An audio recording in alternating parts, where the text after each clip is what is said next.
कस्तो ज्ञान र बुद्धि लिएर लिएछ कमरेड राधाकृष्णले, कस्तो सुरेन्द्र केसी जन्माउनु भएछ, कहिलेकाहीँ उहाँदेखि पनि जोक चल्छ। के भएको कमरेड यस्तो भन्छु, उहाँ बोल्नुहुन्न, किन उहाँ त एकदमै मृदुभाषी हुनुहुन्छ, मुसु मुसु हाँस्नुहुन्छ। आज त मुख छोपेको हुनाले देखिँदैन, तर उहाँ मुसु मुसु हाँसिरहनु भएको छ भित्रभित्र। सुरेन्द्र केसी मेरो कार्यकर्ता हो भन्दै हिँड्नमा गौरव गर्छन्, यो काम पनि तपाईँहरू नहुनुहोस्। कमसेकम सुरेन्द्र केसी त कसैको कार्यकर्ता होइन, यो त पक्का हो। दुःख लाग्दो कुरा छ यो। राष्ट्रिय गानमा पनि हामी एकमत छैनौँ, केहीमा पनि हामी एकमत छैनौँ। कहाँबाट थाल्ने, कहाँबाट अन्त्य गर्ने? 30 वर्ष पढाइसकेपछि मेरै विद्यार्थी मलाई कुट्न आइलाग्यो। गुरुसँग परिचित हुनु पनि लाग्ला, स्तब्ध भयो। कोभिड संक्रमण हुने यसरी नै हो। My life my message. आजको पिढीले के चाहेको छ त्यो हेर्दैनौँ। मान्छेमा यौनिक चाहनाहरू कस्तो अवस्थामा आउँछ, म को हो भन्ने कुरा बुझ्नुपर्छ। पहिलो युद्धमा पृथ्वीनारायण शाहलाई मार्न मात्रै आँटिएको थियो, अहिले मान्छेलाई ठट्टाको विषय भएछ। त्यसै बने होला त यो देश। 250 वर्ष भइसक्यो यो देश बनेको। आज आमा बाबु बोझ भनेका छन्। त्यो छोरो जन्माउने आमा बाबु चाहिँ सबैभन्दा घिनलाग्दो भनेपछि हामीले जीवनलाई कसरी बुझेको? धेरै ढिलो भएन यो? जुन प्रक्रियाबाट नेपाल बन्यो त्यसरी किन नेपाल बन्नु हुँदैन? वुहानबाट यो कोभिड सुरु भयो, तर उनीहरूले वुहानबाट बाहिर यो कोभिडलाई जानै दिएन। कत्रो खुबी हेर्नु त। हामी अहिले यहाँ मनमा त्रास छ, कोसँग कोभिड होला, सर्ने हो कि कति बेला एउटा भागो, के गरौँ, यस्तो स्थिति छ। यसमा कसैलाई मतलब छैन। जीवनभर हामीले बिपी कोइरालालाई भारतको दलाल भनेर गाली गरेको। त्यो आत्मवृत्तान्त पढ्दा हामीले के थाहा पायौँ भने कि भारतले सबैभन्दा बढी उपेक्षा गरेको नेपाली नेता उहाँ नै हुनुहुन्थ्यो। त्यसपछि मैले प्रश्न उठाएँ, वास्तवमा भारतको जो भक्त हो नेपालमा त्यो को हो? कांग्रेस हो कि कम्युनिस्ट हो? प्रचण्ड हो कि बिपी हो? वास्तवमा ज्ञान हासिल गर्ने पद्धति पनि यही हो र यसरी नै ज्ञान हासिल गरिन्छ भन्ने मान्यता मलाई लाग्छ। तर हामी कहाँ त्यो पद्धतिलाई मान्य गराइएको छैन। आफूलाई जे ठिक लाग्छ त्यो मात्रै सही लाग्छ। यही पनि कति साथीहरू म अहिले पनि देखिराखेको छु जो सुरेन्द्र केसी मेरो कार्यकर्ता हो भन्दै हिँड्नमा गौरव गर्छन्, यो काम पनि तपाईँहरू नहुनुहोस्। कमसेकम सुरेन्द्र केसी त कसैको कार्यकर्ता होइन, यो त पक्का हो। यो पनि नभन्नु होला कसैले। 21औं शताब्दीमा कोही कसैको कार्यकर्ता पहिलो त हुनै सक्दैन। दोस्रो कुरा, कसैलाई कार्यकर्ता बनाउने जस्तो हैसियत भएको मान्छे मैले हाम्रो देशमा देखेकै छैन। त्यसपछि आजको स्थिति आएको छ।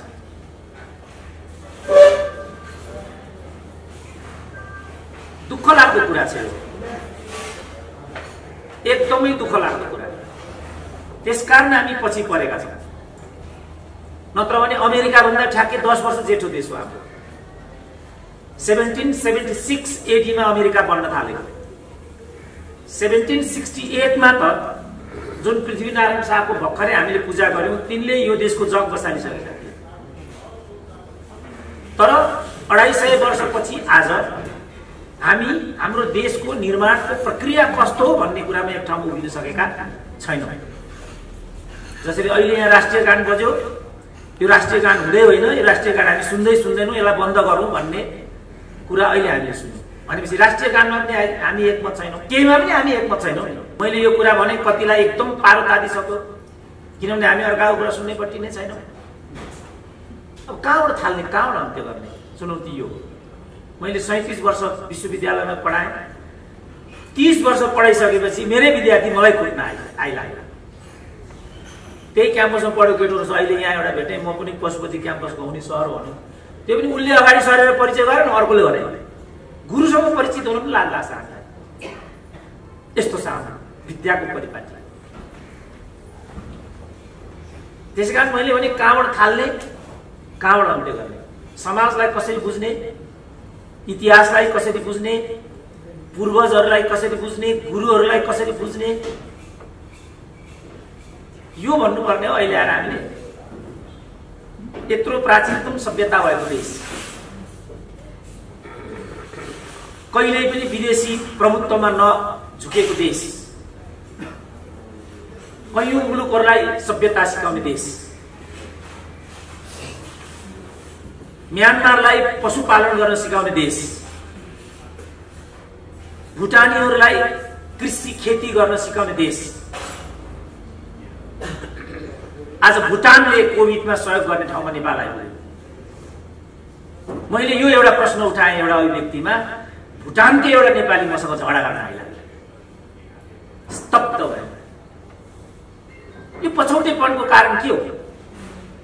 यो नबुझी अरू केही पनि कुरा बुझ्दैन कि हामीलाई लाग्दैन हामी पछौटे छौँ। छितिमिति मान्दैन नेपाली म पछौटे छु भनेर, तर ऊ पछौटे छ, यो वास्तविकता हो। तथ्य नबुझी त कहीँ पनि अगाडि जान सकिँदैन। एरोनेटिक माथिबाट उड्दाखेरि पनि म कहाँ जाँदैछु भन्ने कुरा थाहा हुनुपर्छ। 1 इन्च मिस फायर भयो भने त्यो जहाज दुर्घटित हुन्छ। समाज पनि त्यस्तै। म सशस्त्रको एउटा प्रहरी कक्षामा क्लास लिन गएको थिएँ। समाजको बारेमा मैले त्यहाँ बोल्नुपर्ने थियो। नेपाली समाजमा विभेदहरू पनि छन्, असमानताहरू पनि छन्। कतिले आफूलाई उत्पीडन महसुस गर्छन्, कतिले गर्दैनन्। यसलाई व्यवस्थित गर्न सक्नु नै वास्तवमा साँचो अर्थमा नेपाली राष्ट्रियताको प्रारम्भिक बिन्दु हुन्छ। यो जगबाट म त्यहाँ अलिकति अगाडि बढेँ। क्वेसन एन्सरको पनि फेज आयो। अधिकृत मध्ये कतिले त्यो कुरामा सहमति जाहेर गर्न अस्वीकार गरे कि नेपाली सशस्त्र संगठन संरचनामा विभेद छ भन्ने कुरा सही होइन। मैले एउटा जातको नाम लिएर त्यहाँ भने यो जातको मान्छे यहाँ कोही छ कि छैन? एउटा एसपीले भने छ, म त्यही हो भने उठ भने उठ्यो। लु भन, तिमीलाई सशस्त्र प्रहरी संगठनभित्र विभेद र उत्पीडन हुन्छ भन्ने कुरा लाग्छ कि लाग्दैन? ल नडराइ भन, म यहाँ छु भने लाग्छ भन्नु। जबसम्म त्यो मान्छेलाई लाग्दैनको स्थिति हामीले निर्माण गर्न सक्दैनौँ तबसम्म हाम्रो राष्ट्रियता सुदृढ हुन सक्दैन।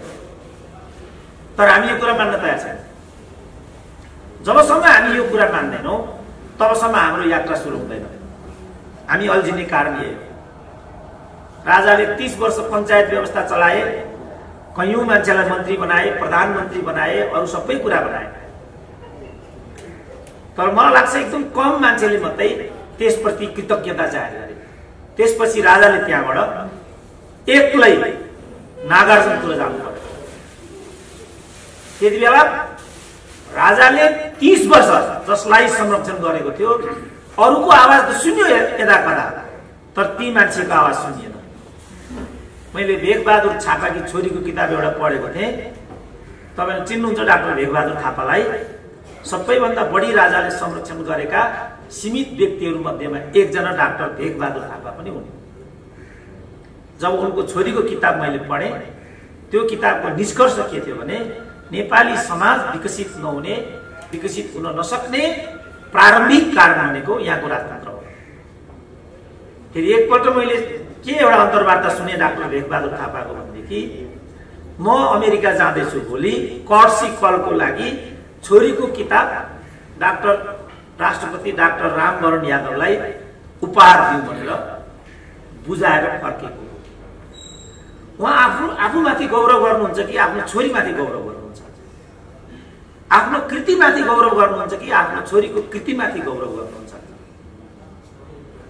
तर यो एउटा प्रतिनिधि घटना मात्रै हो। यस्ता पात्रहरू त्यहाँ थुप्रो छन्। त्यसपछि कम्युनिस्ट भए ठाउँमा आउँ, जो आजको मेरो टपिक हो।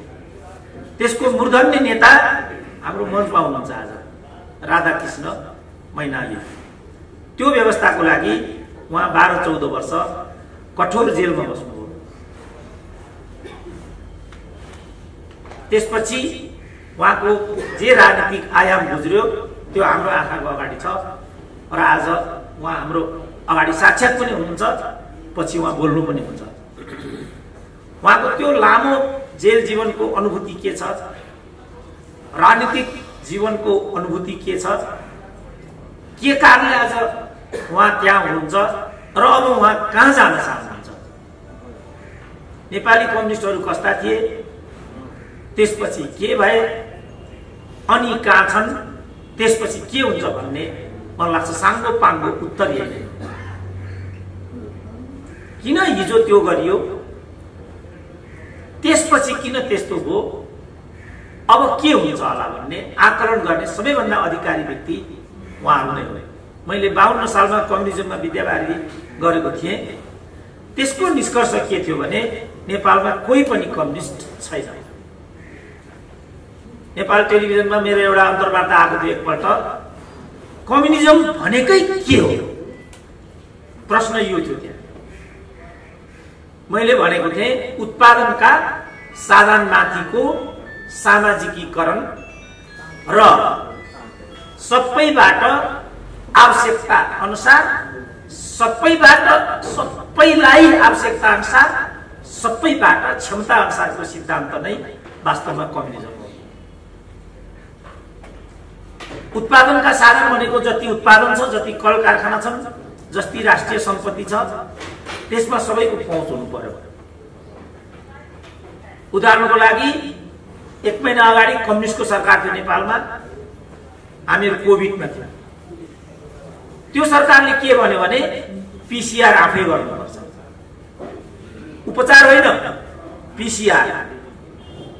पीसीआर भनेको कोभिडको प्रारम्भिक कुरा हो। त्यो पनि आफै गर्नुपर्छ भनेपछि राज्य जनताका लागि 1 रुपैयाँ पनि खर्च गर्ने अवस्थामा छैन भन्ने कुरा हो। तर नेपालको अहिलेको संविधानले शिक्षाको ग्यारेन्टी गरेको छ, स्वास्थ्यको ग्यारेन्टी गरेको छ, रोजगारीको पनि ग्यारेन्टी गरेको छ र हाम्रो राजनीतिक व्यवस्था भनेको समाजवाद उन्मुख छ। मेरो थेसिसको निष्कर्ष र पीसीआर टेस्ट आफै गर्नुपर्छ भन्ने व्यवहारलाई एक ठाउँमा राखेर हेर्यो भने पनि नेपाली कम्युनिस्टहरू वास्तवमा कम्युनिस्ट होइनन् भन्ने नै निष्कर्ष निस्किन्छ। त्यसपछि मैले पीसीआर टेस्ट गर्नुपर्ने भयो। पीसीआर टेस्ट गर्नेमा म गएँ, कति खर्च लाग्छ भनेर सोधेको, पीसीआर टेस्ट गर्न 2500 लाग्छ। त्यसकारण नेपालीहरू पीसीआर टेस्ट नगर्नेपट्टि गए। यहाँ जति पनि हामीहरू मान्छे छौँ, कसलाई कोभिड होला कसलाई कोभिड नहोला कोही केही भन्न सक्दैन। कोभिड संक्रमण हुने यसरी नै हो। मैले ब्रह्माण्डलाई भनेको थिएँ तपाईँ सिडिओबाट स्वीकृति लिनु होला, होइन भने अहिलेको कार्यक्रम प्रतिकूल समयमा हुँदैछ, अहिले नगर्ने कि। उहाँले भन्नुभयो म सिडिओ कहाँ जान्छु, स्वीकृति लिएर आउँछु, अनि कार्यक्रम हुन्छ। 25 जनाभन्दा बढी हामी सहभागी हुँदैनौँ, तर मलाई लाग्छ यहाँ 60 जनाभन्दा हामी बढी छौँ र कोही पनि हामी कोभिडको अनुशासनको दायरा अन्तर्गत छैनौँ। यसले पनि हाम्रो सभ्यताको स्तर के छ भन्ने कुरा अगाडि आउँछ, जबकि यो हाम्रो स्वास्थ्यसँग सम्बन्धित कुरा छ।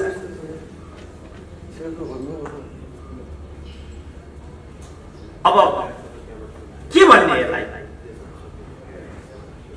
हामी किन यस्ता भएका छौँ भन्ने प्रश्न नै महत्त्वपूर्ण प्रश्न हो। गाउँदेखि केन्द्रसम्मको कम्युनिस्टको चरित्रको कुरा पनि भनिएको छ यहाँ। हाम्रा पालामा कम्युनिस्ट भन्दा पवित्र अर्को हुँदैन भन्ने नेताहरू व्यवहारद्वारा हामीलाई सिद्ध गर्थे। उनीहरू जस्तो बोल्थे, जस्तो लाउँथे, जस्तो खान्थे, वास्तवमा त्यो कम्युनिस्ट जस्तो नै लाग्थ्यो। राधाकृष्ण मैनाली यही हुनुहुन्छ, उहाँसँग तपाईँ कुरा गर्नुहोस्, उहाँ ठुलो बोल्नुहुन्न, उहाँ झर्किनुहुन्न, उहाँ रिसाउनुहुन्न, गलत खानेकुराको अभ्यास उहाँसँग छैन। वास्तवमा कम्युनिस्टको प्रतिमूर्ति हो राधाकृष्ण मैनाली, जहाँसम्म मैले उहाँलाई जानेको छु। यसको ठुलो प्रभाव हुन्थ्यो हामीमा।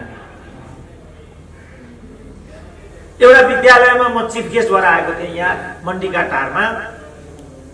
त्यो विद्यालयको प्राङ्गणको अगाडिपट्टि गान्धीको फोटो थियो ठुलो, त्यसको तल लेखिएको थियो माई लाइफ माई मेसेज। त्यो एउटा तस्बिरले वास्तवमा गान्धीको दर्शन छोड्थ्यो। My life my message. Gandhi खराउ लगाउँथे, लुङ्गी बान्थे,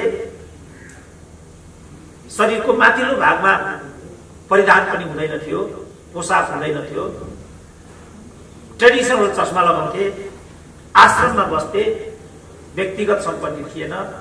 त्यसकारण त्यो ठुलो एउटा सन्देश थियो। मान्छेलाई त्यसको प्रभाव पनि पर्थ्यो।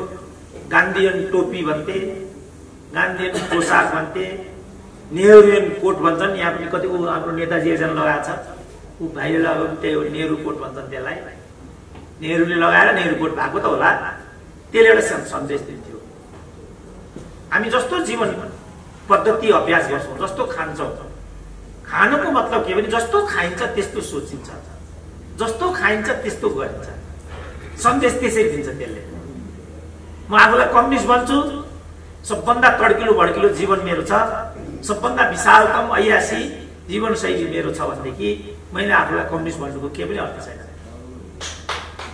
म आफूलाई धार्मिक भन्छु, पहेँलो लुगा लगाउँछु, अरू कुरा गर्छु, तर म बेलुका डिस्कोमा जान्छु। के अर्थ छ त्यसको? माई लाइफ माई मेसेज भनेको त्यही हो। हिन्दू धर्म, पाश्चात्य धर्म, धर्मान्तरणको चुनौती, यी कुराहरू अक्सर हामी बजारमा सुन्छौँ। तर किन मान्छे धर्मान्तरित हुन्छ त्यतातिर हामी जाँदैनौँ। आजको पिँढीले के चाहेको छ हामी त्यो हेर्दैनौँ। सबै मान्छेको मनभित्र के छ, मेरो मनभित्र के छ? ब्रह्मचर्य भनेको के हो? खाली यौनिक आत्म अनुशासन मात्रै ब्रह्मचर्य होइन। त्यस्तो प्रकारले सोच्नु पनि ब्रह्मचर्यको विरुद्ध हो। मान्छेमा यौनिक चाहनाहरू कस्तो अवस्थामा आउँछ? पहिला उसले आफ्नो यौनिक जो आकांक्षा छ त्यो आकांक्षालाई नियन्त्रण गर्न सक्छु कि सक्दिन? समाधिमा पहिला ऊ आफू बस्नुपर्छ, उसले विपස්සना गर्नुपर्छ, उसले योग गर्नुपर्छ, आफूलाई जाँच्नुपर्छ, म को हो भन्ने कुरा बुझ्नुपर्छ, अनि मात्रै धार्मिक जीवनमा ऊ प्रवेश गर्नुपर्छ। नत्र भने सन्देश गलत जान्छ। यावत विषयमा मैले लामो समयसम्म नेपालमा विमर्श गर्न खोजेँ, तर एकजना मान्छेले पनि त्यसलाई ध्यान दिएको अनुभूति मसँग छैन। त्यसपछि धर्ममा विकृति आएको छ, त्यसपछि कम्युनिजममा विकृति आएको छ, त्यसपछि प्रजातन्त्रमा विकृति आएको छ, त्यसपछि राजतन्त्रमा पनि विकृति आयो। तर कोही पनि मान्न तयार छैन। राजाको तस्बिर त्यहाँ राखेर राजालाई ढोगेर राज संस्थाले नेपाल इतिहास निर्माण गरेको योगदान, उनीहरू गरेको त्याग, उनीहरू गरेको बलिदान त्यो सिद्ध हुँदैन। ठ्याक्कै उनीहरूले के चाहेका थिए, ठ्याक्कै उनीहरूले के गरेका थिए, अहिले हामी के गर्दैछौँ त्यसले मात्रै त्यसको औचित्य पुष्टि हुन्छ। पृथ्वीनारायण शाह आफै तरवार लिएर हिँड्थे, प्रत्येक युद्धको मोर्चामा उनी आफै हुन्थे। कीर्तिपुरको पहिलो युद्धमा पृथ्वीनारायण शाहलाई मार्न मात्रै आँटिएको थियो। कुनै एउटा लोकल मान्छेले राजालाई त काट्नु हुँदैन, राजालाई मात्रै काट्ने हो भनेकोतिर ध्यान गयो त्यो मान्छेको। त्यो बेला गोर्खाली सेनाले पृथ्वीनारायण शाहलाई पिकअप गरेर मर्नबाट बचाएछ। काठमाडौँको त्यो मान्छेको पृथ्वीनारायण शाहप्रतिको अनुराग होइन, त्यो राजतन्त्रप्रतिको अनुराग, राजा के हो भन्ने कुरा उसले बुझ्थ्यो। उसलाई यो राजासँग मतलब थिएन, ऊ राजासँग मतलब थिएन, ऊ राजाको रहित थियो, तर राजा सबै एक हुन् भनेर ऊ बुझ्थ्यो। उसको दार्शनिक आधार यो थियो र यो अनुसारको उसले आचरण गर्यो त्यहाँ। त्यसकारण पृथ्वीनारायण शाहको जीवन त्यहाँ रह्यो अनि हामीले यो देश पायौँ। अहिले मान्छेलाई ठट्टाको विषय भएछ, त्यसै बनायो होला त यो देश। तर यसको सैद्धान्तिक आधार के हो, यसको दार्शनिक आधार के हो, यसको वस्तुगत स्थिति के हो, यसको आत्मगत स्थिति के हो, के कारणले त्यो अभियान अगाडि आएको थियो, के कारणले त्यो टिक्यो, के कारणले नेपाल बन्यो। मलाई अब कहिलेकाहीँ दया जस्तो पनि लाग्छ, हँसी जस्तो पनि हुन्छ। विश्वविद्यालयमा अनेक पाठ्यांशहरू बन्छन्, अनेक पढाइ हुन्छ। तपाईँ जानुहोस् अहिले पनि पृथ्वीनारायण शाहको अभियान गोर्खाको विस्तार थियो कि नेपाल राष्ट्रको एकीकरण थियो भन्ने डिबेट अहिले पनि चल्छ। त्यहाँ 250 वर्ष भइसक्यो यो देश बनेको। यो देश बन्नुको औचित्य थियो कि थिएन भन्नेमा डिबेट हुन्छ। आज म जन्मिसकेँ नि, अब यो जीवनलाई सार्थक बनाउने हो। मैले जन्मदाताहरूप्रति आफ्नो कृतज्ञता प्रकट गर्ने हो, पुष्टि गर्ने। मसँग योभन्दा अर्को विकल्प छैन। आमा बाबुलाई सरापेर उनीहरूप्रतिको कृतज्ञतालाई उपेक्षा गरेर मैले भोलिको पिँढीलाई के सिकाउनु खोजेको, के सिक्छन् त्यसबाट? हाम्रा पालामा आमा बाबुप्रतिको प्रतिबद्धता, कृतज्ञता, आमाहरू बाबुहरू आफ्नो जीवनका अभिन्न अङ्ग हुन् भन्ने त्यो सन्देश हामी जीवनबाट दिन्छौँ। आज आमा बाबु बोझ बनेका छन्। त्यही आमा बाबुले दिएको छोरो चाहिँ सबैभन्दा प्यारो, अनि त्यो छोरो जन्माउने आमा बाबु चाहिँ सबैभन्दा घिनलाग्दो भनेपछि हामीले जीवनलाई कसरी बुझेको? देशको कुरा त्यही हो। यो देश हामीलाई चाहिन्छ, किन यसले हामीलाई जग दिएको छ, जमिन दिएको छ, अन्न दिएको छ, पानी दिएको छ, वायु दिएको छ, सबै कुरा दिएको छ। यो जग नै हाम्रो जीवनको आधार हो। तर हामीलाई यसको निर्माण प्रक्रियामा अब अहिले चित्त बुझ्दैन भने धेरै ढिलो भएन। यो संसारका राष्ट्रहरू कसरी बनेका हुन्? ब्रिटेन कसरी बनेको, जर्मनी कसरी बनेको, इटालीको नाम इटाली कसरी रह्यो, चीनको नाम कसरी चीन हो? भारत कसरी बनेको थियो? नजिकैको कुरा गरौँ, कसरी बनेको थियो? ब्रिटिसले एकपछि अर्को भारतीय राज्य थियो, त 700 भन्दा बढी राज्यहरू थिए।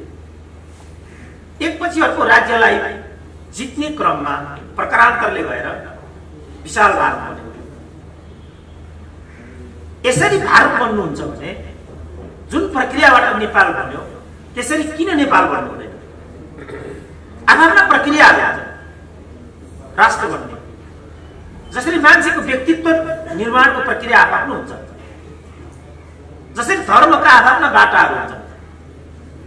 धर्मको गन्तव्य त एउटै हो नि, मानव कल्याण, तर बाटाहरू आफ्ना छन्। बुद्धिस्टले आफ्नो बाटोबाट त्यो मानव कल्याण गर्न खोज्छ, हिन्दूले आफ्नो तरिकाले, क्रिस्चियनिटीले आफ्नो तरिकाले, कुनै अर्को धर्मले आफ्नो तरिकाले। तर सबैको लक्ष्य भनेको, सबै धर्मको गन्तव्य भनेको मानव कल्याण मात्रै हो। पाप भनेको के हो? मान्छेको अहितमा सोच्नु गर्नु होइन। मनसा वाचा कर्म तीनटैमा गइरहनु पर्दैन। मनले गलत कुरा सोच्यो भने भयो, त्यो अपराध, त्यो पाप। पाप के हो? मान्छेको अकल्याणका लागि केही हरकत गर्नु, त्यही हो पाप। मानव मात्रको कल्याणको लागि केही कुरा गर्नु, त्यही धर्म। त्यसको लागि हिन्दू नै हुनुपर्छ भन्ने के छ? त्यसको लागि क्रिस्चियन नै हुनुपर्छ भन्ने के छ? त्यसको लागि बुद्धिस्ट नै हुनुपर्छ भन्ने के छ? एउटै लक्ष्य कृत संकल्पित भएर लाग्यो भने कुनै धर्म लिए पनि केही फरक पर्दैन। यो सिद्धान्तबाट गइयो भनेदेखि मान्छे एक धर्मबाट विकसित भएर अर्को धर्ममा जानुपर्ने अवस्थै बन्दैन।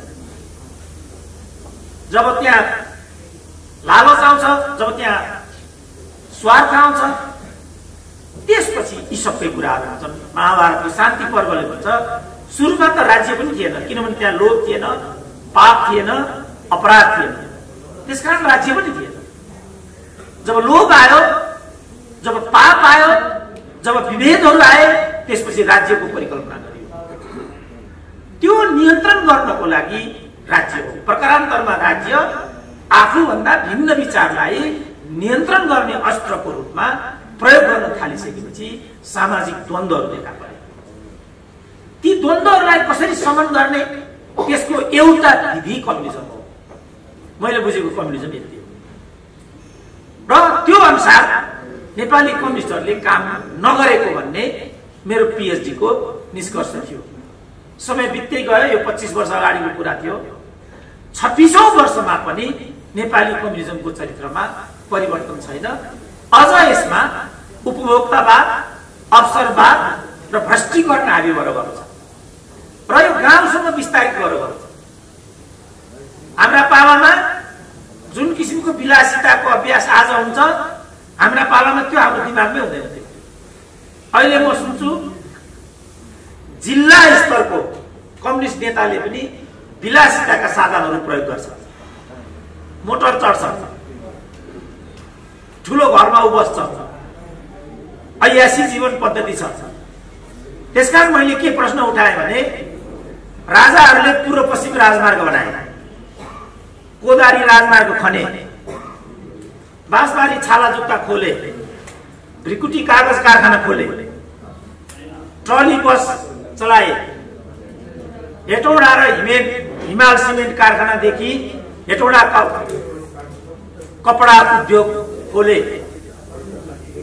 गोरखकाली रबर उद्योगको स्थापना भयो। राजा प्रतिगामी कि यो बन्द गर्ने चाहिँ प्रतिगामी, किनभने पछिल्लो कालमा यी सबै कल कारखानाहरू बन्द गरिए। को प्रतिगामी? मैले उठाएको प्रश्न यो थियो, ट्रली बस बन्द गर्नु प्रतिगमन कि ट्रली बस खोल्नु प्रतिगमन?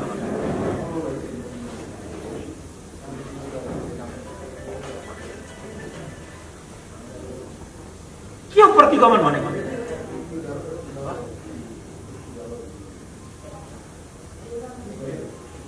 के गर्दा प्रतिगमन हुन्छ? कसैले राजा ज्ञानेन्द्रको कदमलाई प्रतिगमन भन्छन्, आजभोलि त केपी ओलीको कदमलाई प्रतिगमन भन्न थाले। कुन चाहिँ प्रतिगमन हो? मैले उठाउनु खोजेको प्रश्न यो थियो, केपी ओलीको प्रतिगमन हो भने त राजाको कदमलाई अवगमन हो भन्नु पर्यो। त्यसो भने कुन चाहिँ प्रतिगमन हो, कुन चाहिँ अवगमन हो त? मैले विमर्श गर्न खोजेको। यसमा बुद्धिको प्रयोग हुन्छ कि हुँदैन? यसमा जे भने हुन्छ। ओलीले ल्याएको अध्यादेश प्रतिगमन लक्षित थियो, हामीले ल्याएको अध्यादेश लोकतन्त्र लक्षित छ। यहाँ हाम्रो कानुनविद हुनुहुन्छ भट्टराईजी विष्णु, उहाँले यसमा पछि प्रश्न पार्नु होला, यो दुईटामा के छ तात्विक भिन्नता? त्यो बेला सोनामधन्य गणेशराज शर्माजी विख्यात कानुनविदका हुनुहुन्थ्यो, कानुन व्यवसायी हुनुहुन्थ्यो। उहाँलाई मैले एउटा प्रश्न सोधेँ, गणेशराजी तपाईँले मनमोहनको मुद्दा पनि लिनुभयो, गिरिजावालको मुद्दा पनि लिनुभयो, किन यस्तो गर्नुभयो? किनभने गिरिजाको मध्यावधिको सिफारिस र मनमोहनको मध्यावधिको सिफारिसको बिचमा जमिन आसमानको फरक थियो। यहाँ एउटा विभ्रम फैलाइएको छ कि त्यसमा केही पनि फरक थिएन र हामीहरू दिग्भ्रमित भएका छौँ। यहाँ हाम्रो पत्रकारजी पनि हुनुहुन्छ, देवप्रकाश त्रिपाठीजी, उहाँहरूलाई त हिक्का पनि होला। जमिन आसमानको फरक थियो यसमा। सक्यो? जमिन आसमान थियो त्यो दुईटाको बीचमा। उहाँले भन्नुभयो यसमा फरक हुँदाहुँदै पनि मैले दुवै प्रधानमन्त्रीको सिफारिसमा बहस किन गरेको भने म चाहिँ प्रधानमन्त्रीत्व प्रणालीको पक्षधर हुँ। मध्यावधि भनेको प्रधानमन्त्रीको विशेषाधिकार हो। यसले के देखायो भने कानुनविदहरू पनि एउटा धर्म परिपालन गर्नको लागि प्रतिबद्ध भएर अगाडि बढ्नुपर्छ। एमाले हुँ भन्ने तस्करको मुद्दा बोकेर हिँड्ने, एमाले हुँ भन्ने ज्यानमाराको मुद्दा बोकेर हिँड्ने, कांग्रेस हुँ भन्ने प्रजातन्त्र विरोधी मुद्दा बोकेर हिँड्ने, यो मिल्छ कि मिल्दैन भन्ने प्रश्न हो। कानुनविद मध्येलाई त मिल्छ, किन ऊ व्यवसायी मात्रै हो। एउटा डाक्टरले कांग्रेसको उपचार गर्छु, कम्युनिस्टको उपचार गर्छु त भन्न भएन नि, किनभने ऊ चिकित्सक मात्रै हो। कानुन व्यवसायीको कुरा पनि त्यही हो। तर ऊ पार्टीको क्याडर हो भने त पार्टीको धर्म त त्यहाँ आकर्षित हुन्छ।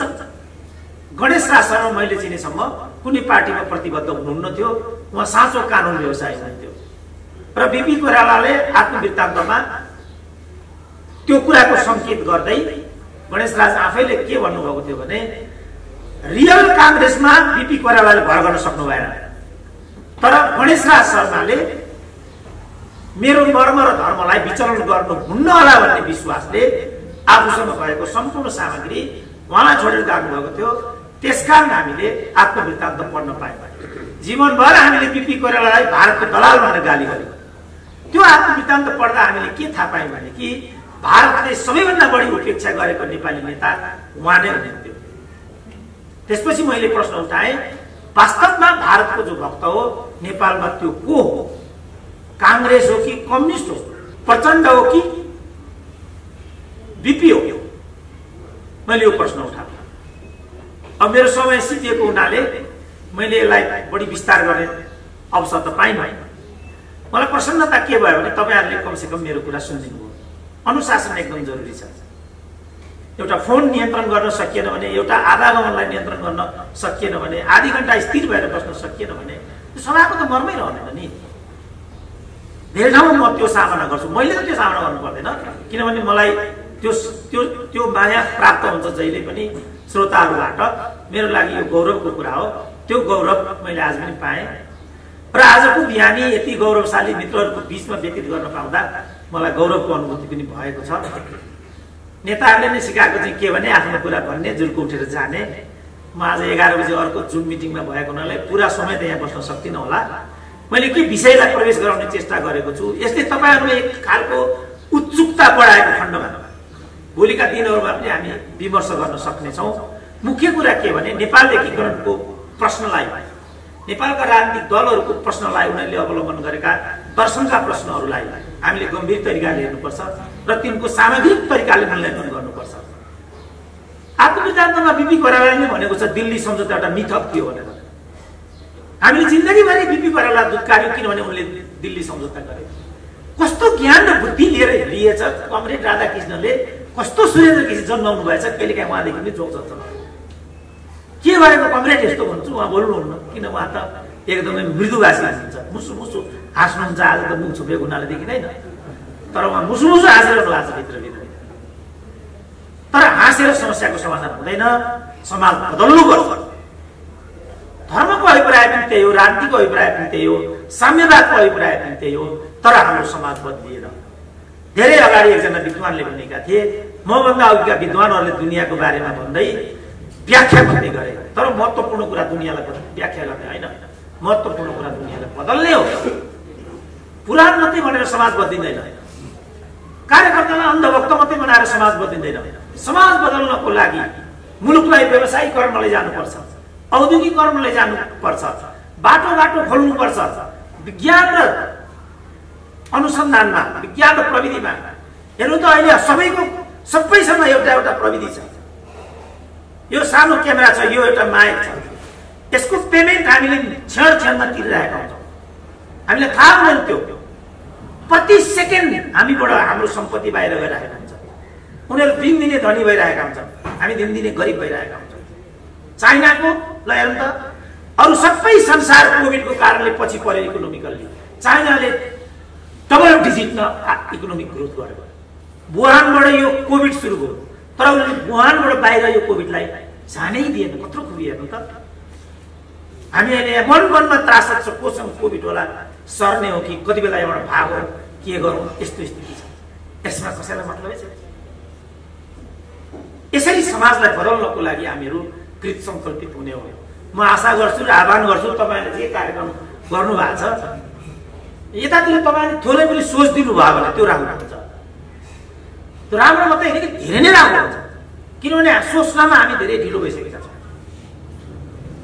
धेरै नै, मेरो कुरा मान्नु होला यति, तपाईँहरूले धेरै पछि परेका छौँ। हामीले धेरै नै अगाडि जानुपर्ने छ।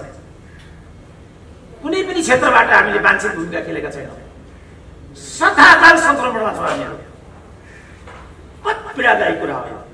पार्टीबाट स्वतन्त्र बसेर, राजनीतिबाट स्वतन्त्र बसेर, धर्म र आध्यात्मसँग जोडिन खोजेर प्राप्त गरेको यो ज्ञान, मैले प्राप्त गरेको ज्ञान र बाटो। म आह्वान गर्छु सबैले हामी विपස්සना गरौँ, सबैले योग गरौँ, संयम हौँ, त्यसपछि हामी लक्ष्यमा पुग्न थाल्छौँ। सबैलाई लक्ष्यमा पुग्ने प्रतिबद्धता जाहेर होस्, त्यसको लागि आजको क्षणले काम गरोस्। म यति भन्न बिदा गर्छु।